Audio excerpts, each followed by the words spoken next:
ರಾಜಸ್ಥಾನಿ ಕರ್ನಾಟಕ ಜಾಟ್ ಸಮುದಾಯದ ವತಿಯಿಂದ ಮಹಾಶಿವರಾತ್ರಿಯ ಅಂಗವಾಗಿ ಹಮ್ಮಿಕೊಳ್ಳಲಾಗಿದ್ದ ವಿಶೇಷ ಜಾಗರಣೆ ಕಾರ್ಯಕ್ರಮವು ಸಾಂಸ್ಕೃತಿಕ ವೈಭವಕ್ಕೆ ಸಾಕ್ಷಿಯಾಯಿತು. ಕಾರ್ಯಕ್ರಮದಲ್ಲಿ ಪ್ರಸ್ತುತಪಡಿಸಲಾದ ರಾಜಸ್ಥಾನಿ ಶೈಲಿಯ ಹಾಡುಗಾರಿಕೆ ನೆರೆದಿದ್ದವರ ಗಮನ ಸೆಳೆಯಿತು.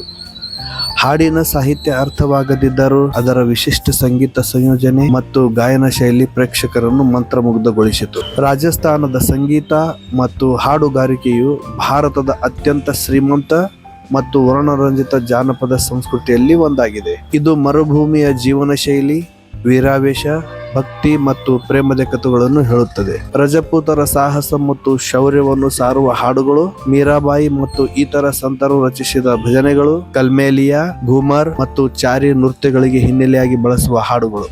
ರಾಜಸ್ಥಾನದಲ್ಲಿ ಸಂಗೀತವನ್ನು ವೃತ್ತಿಯಾಗಿ ಮತ್ತು ಸಾಂಪ್ರದಾಯವಾಗಿ ಬಳಸಿಕೊಂಡು ಬಂದ ಕೆಲವು ಸಮುದಾಯಗಳಿವೆ. ಲಂಗಾ ಮತ್ತು ಮಂಗಣಿಯಾರ್ ಇವರು ಮರುಭೂಮಿ ಪ್ರದೇಶದ ಪ್ರಸಿದ್ಧ ಸಂಗೀತಗಾರರು. ಇವರ ಹಾಡುಗಾರಿಕೆ ವಿಶ್ವ ಪ್ರಸಿದ್ಧವಾಗಿದೆ. ಈ ಸಂದರ್ಭದಲ್ಲಿ ನಡೆದ ಗೌರವ ಸಮರ್ಪಣೆಯಲ್ಲಿ ಜಾಟ್ ಸಮುದಾಯದ ಮುಖಂಡರು ಯುವ ಮುಂದಾಳು ಬಸವರಾಜ್ ಪಾಟೀಲ್ ನವಲಹಳ್ಳಿ ಮತ್ತು ದೊಡ್ಡ ಬಸನಗೌಡ ಪಾಟೀಲ್ ಅವರಿಗೆ ಸಾಂಪ್ರದಾಯಿಕ ಪೇಟ ತೊಡಿಸಿ ವಿಶೇಷವಾಗಿ ಸನ್ಮಾನಿಸಿದರು. ಸಮಾಜದ ಹಿರಿಯರು ಮತ್ತು ಗಣ್ಯರು ಕಾರ್ಯಕ್ರಮದಲ್ಲಿ ಈ ಸಮಯದಲ್ಲಿ ಉಪಸ್ಥಿತರಿದ್ದರು.